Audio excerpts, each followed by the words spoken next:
great Sam Snead, one of the world's finest players. Sam hated to lose. You knew that. He just hated to lose. It's absolutely insane. The man who many legends call the greatest golfer who ever lived is also known for one of sport's biggest failures. Gary Player said Sam Snead was the best the world has ever seen, that nobody comes close. But there's a problem, a giant hole in his record that he never filled, the US Open, the one major championship he never won. He came close 4 agonizing times, finishing as runner-up but never claimed the title. It was his only regret in life. So if this guy had such a massive gap in his resume, why do golf's biggest legends talk about him like he was a god? How special was Sam Snead really? Let's start with what the legends actually said. Gary Player, who built his own legacy on hard work and global victories, gave the definitive judgment. He said when judging a great player, you look at how long he was a great player, and that's why Sam Snead, in his opinion, is the greatest golfer the world has ever seen. He doesn't think there's anybody close. Jack Nicklaus, who won 18 major championships, described Snead's gift as art. He said Snead brought so much to the game with his great swing and the most fluid motion ever to grace a golf course. Ben Crenshaw watched that motion and said it was just incredible to watch.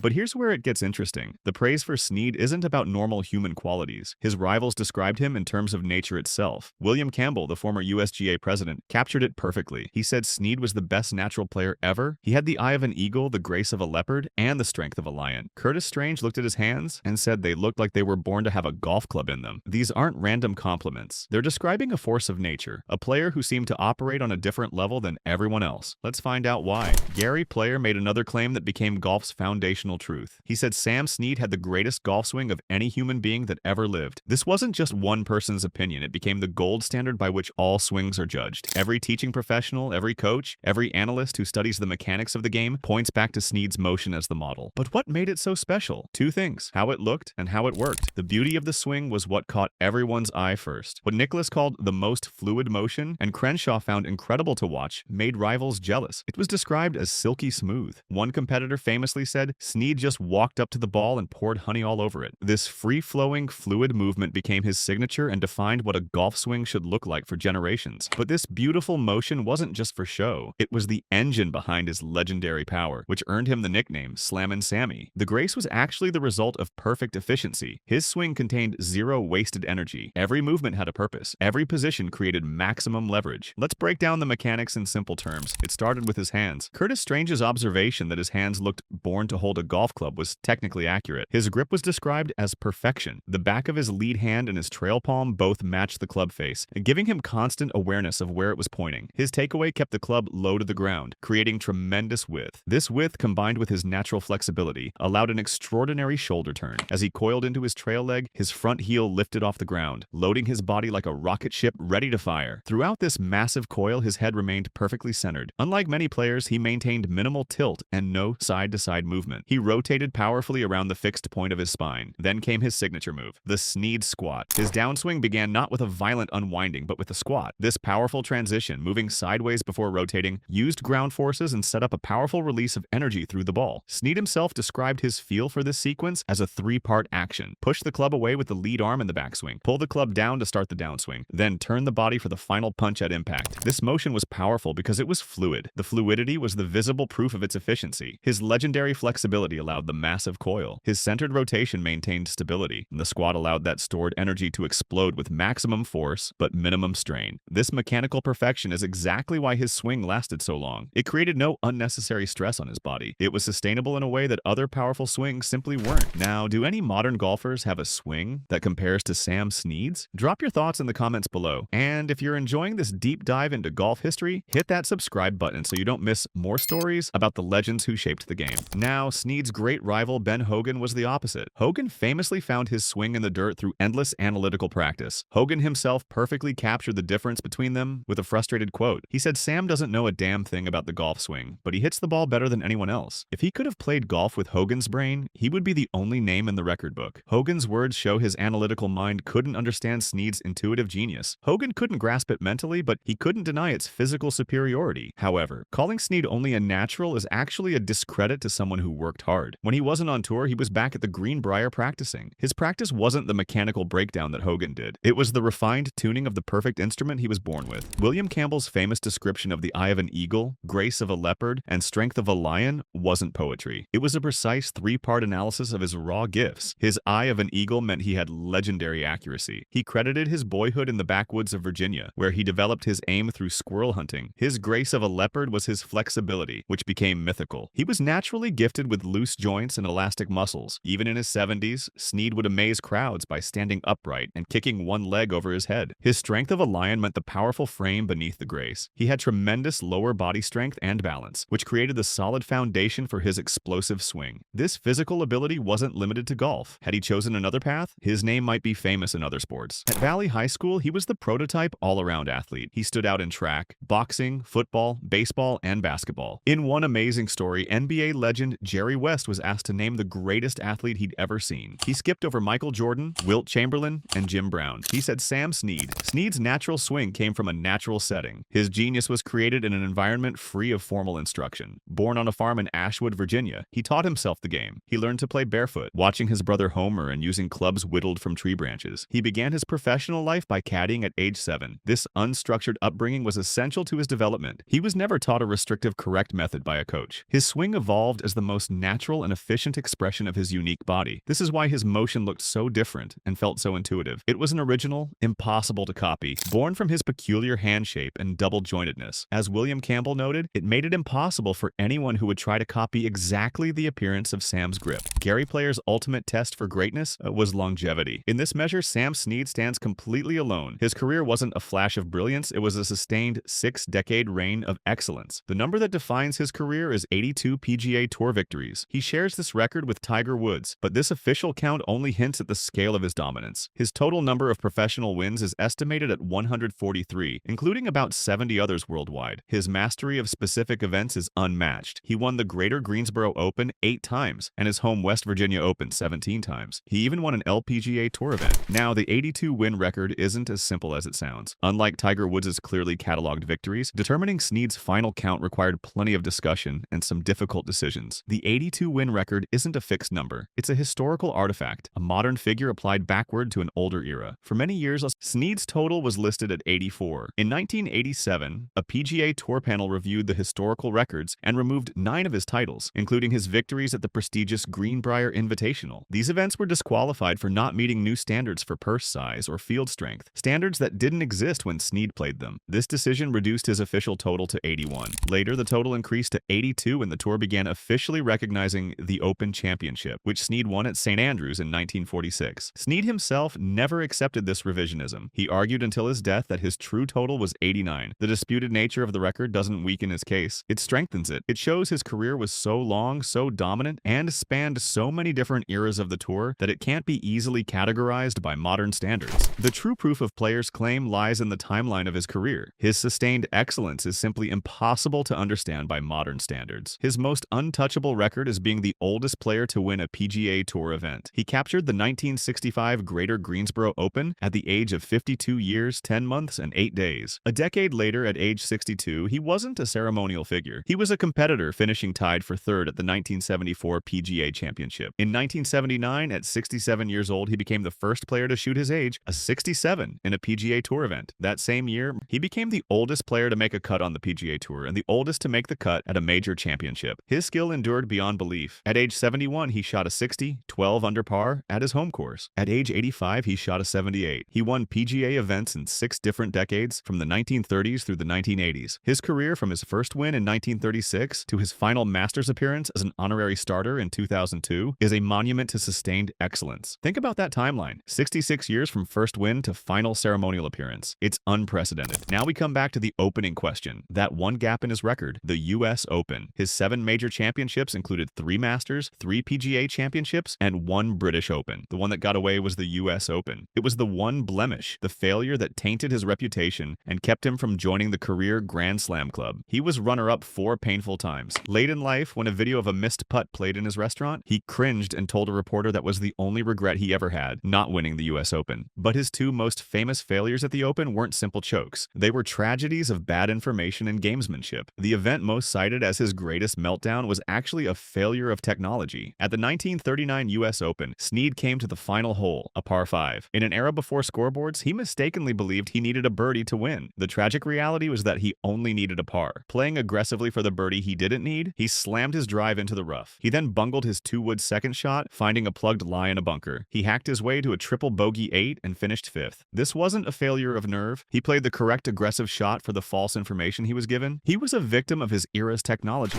His 1947 near miss was even more heartbreaking. He was in an 18-hole playoff with Lou Worsham, and the two were tied on the final hole. Both men faced very short birdie putts. Just as Snead was about to hit his putt, Worsham interrupted him. He stopped play and asked for an official determination on who was away. Whether it was gamesmanship or genuine concern, the tactic worked. An official was called and a measuring tape was brought out. It was ruled that Snead was, in fact, away, but the delay was fatal. Snead's nerves were not equal to the weight. He missed the short putt. Worsham made his. Snead lost the U.S. Open by 1 stroke. These failures don't make him lesser, they make him human. They're the weakness that makes the superhuman hero relatable. His 82 wins and 7 majors are made even more impressive because he achieved them all while carrying the immense weight of this regret. Beyond the swing and the scores was a man who transformed golf into a mainstream spectacle. He was more than a player. He was a star. Nicknamed Slammin' Sammy for his massive power, he created a folksy image that captured the public. He was the sweet swingin' hillbilly from Virginia, known for his signature straw hat and southern charm that attracted the galleries. He was a charismatic personality who would entertain crowds with stories and jokes. This country boy image came with a notorious reputation for being frugal. Stories of his tightness with money were legendary, like the time he allegedly submitted a bill for an on-course lesson after finishing a round with someone. But this reputation masked a more complicated reality. One reporter who knew him well wrote that Sam, who supposedly was frugal, in truth was generous. The proof was in his actions, which he kept private. He bought homes for poor families. He carried in his wallet a $1,500 IOU from Ralph Guldahl, a fellow pro he had staked when Guldahl was broke. He never let the author pick up a dinner bill and left substantial tips for service staff. The key to his character came from his son, Jack, who explained that his father's good deeds were numerous but intentionally kept quiet. His public frugality was a quirk that hid profound private generosity. Snead's career is connected to his place in the American triumvirate. He, Ben Hogan, and Byron Nelson were all born in 1912 within 6 months of each other, and they dominated the sport. Their rivalry defined an era. These 3 men pushed each other to greatness and elevated the entire game.